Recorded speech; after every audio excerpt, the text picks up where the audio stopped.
आप हमें ये बताइए कि जीत किसकी हुई, सत्य की या सत्य की? हम जानते हैं हमेशा जब कौरव और पांडवों का युद्ध हुआ तो जीत सत्य की हुई। पांचों पांडवों के साथ निरंतर अधर्म होता रहा। कौरवों ने निरंतर उन पर अत्याचार किए और इतना अत्याचार किया कि पांचों पांडवों का जो सब कुछ था दुर्योधन ने छीन लिया। लेकिन भगवान कृष्ण कहते हैं पांडवों से कि तुम कभी अपने जीवन में हार मत मानना, क्योंकि तुम्हारे साथ कोई और नहीं है, भगवान कृष्ण है। एक बात बताओ, आपके पास भौतिक वस्तु ना हो चलेगा, आपके पास बंगला गाड़ी रुपया पैसा ना हो चलेगा, लेकिन आपके पास भगवान ना हो ये कभी नहीं चल सकता।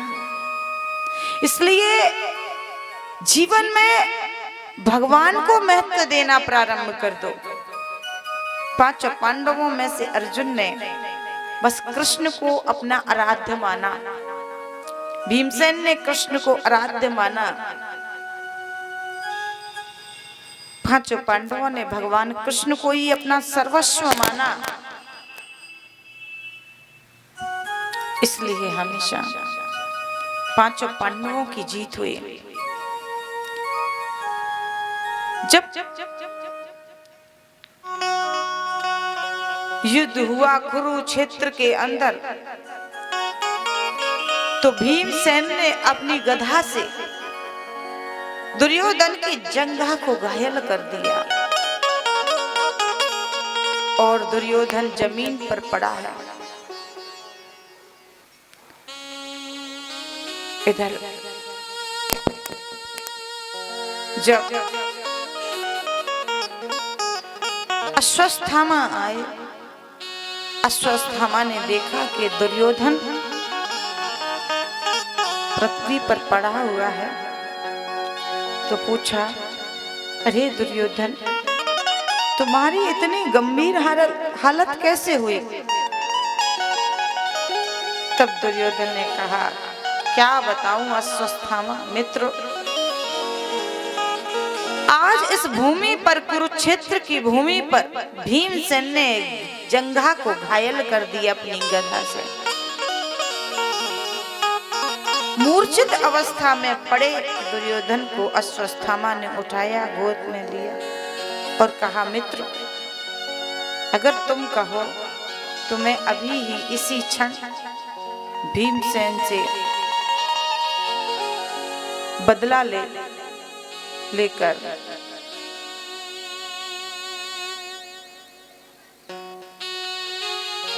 आता हूं।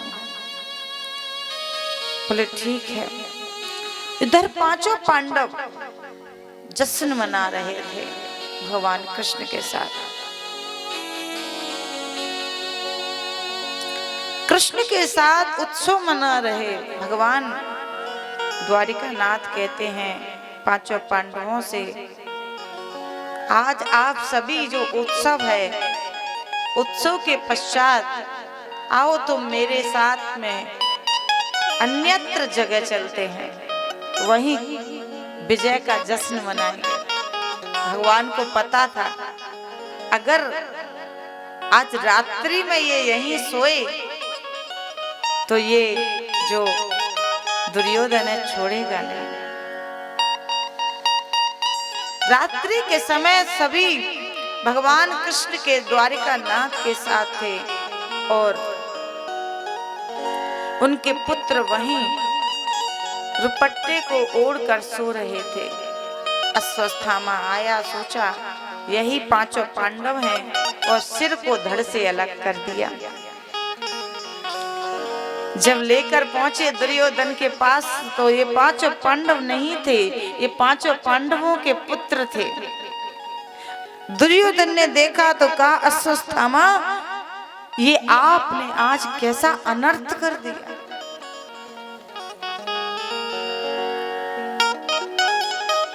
कैसा अनर्थ कर दिया।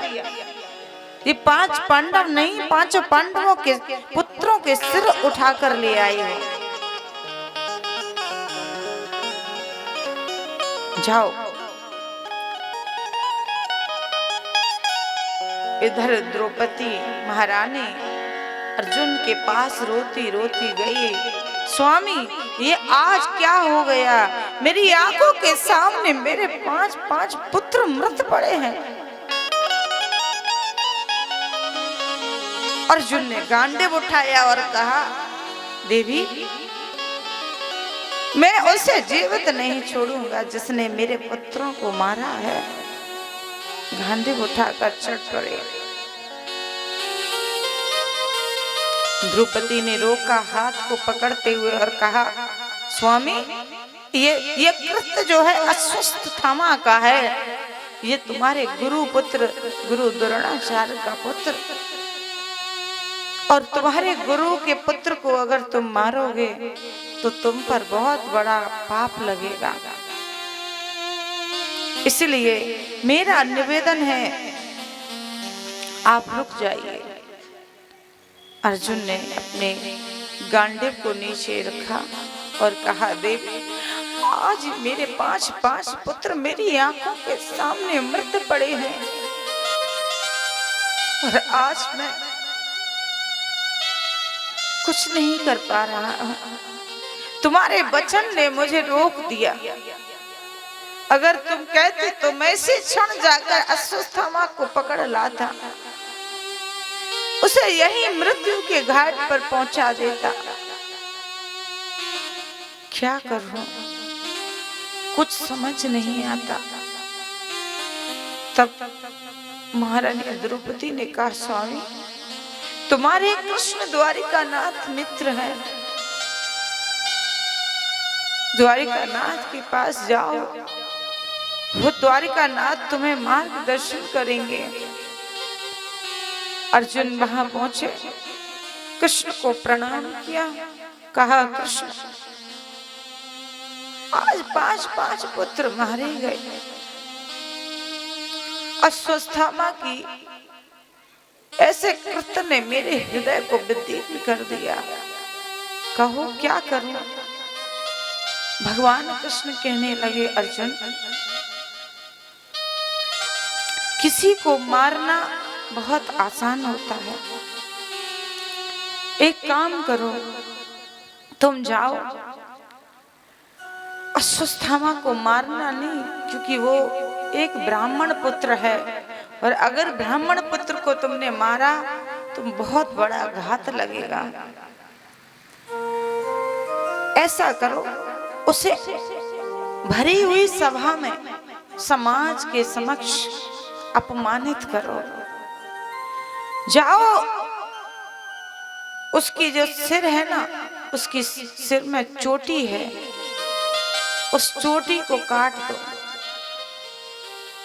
उसकी मूंछ मुड़वा दो, और ब्राह्मण का जो तेजस्वी मस्तक है ना, उससे उस तेजस्वी मस्तक में से जो तेज मणि होती है ब्राह्मण की, उससे निकाल लो।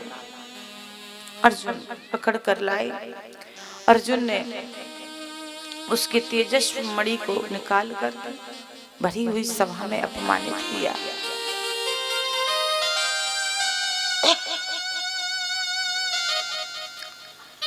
अश्वत्थामा अपमान को महसूस कर रहा और कह रहा है मन ही मन में, मैं अवश्य बदला लूंगा।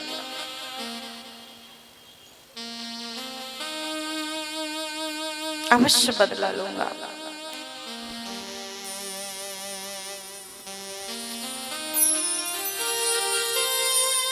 एक दिन की बात है कि मन में विचार करने लगा कि 5 पांडवों के वंश को आगे बढ़ाने वाले जो थे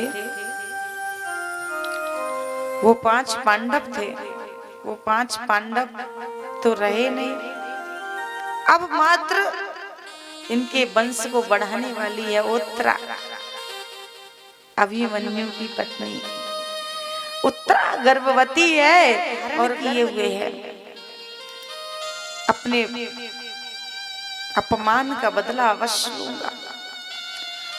उत्तरा शयन कक्ष में शयन कर रही थी, उसी समय ब्रह्म अस्त्र छोड़ दिया अश्वत्थामा ने, और वह ब्रह्म अस्त्र सीधा जाकर के उत्तरा के गर्भ में पहुंचा। उत्तरा ने भगवान को पुकारना प्रारंभ किया, पाहि पाहि महायोगिन देव देव जगतपते, नान्यं त्वद्वयं पश्ये यत्र मृत्यु परस्परम्।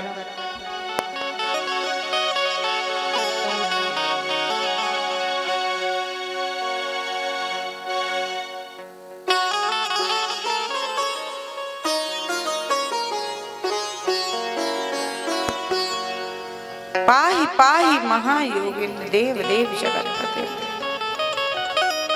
हे कृष्ण, मेरे गर्भ की रक्षा करो,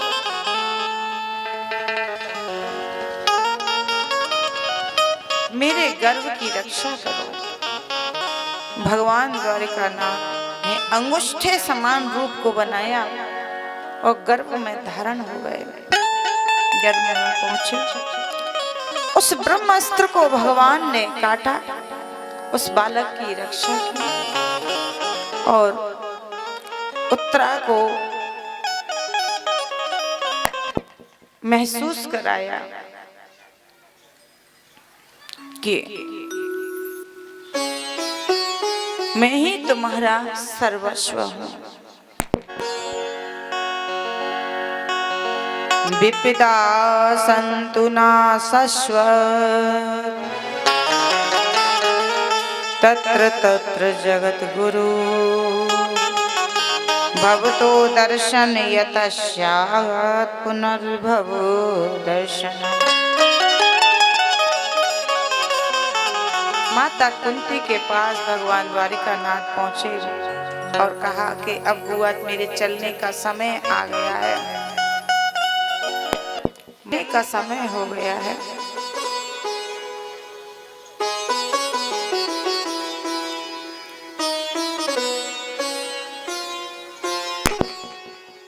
कि आपको मैं कुछ देना चाहता हूं।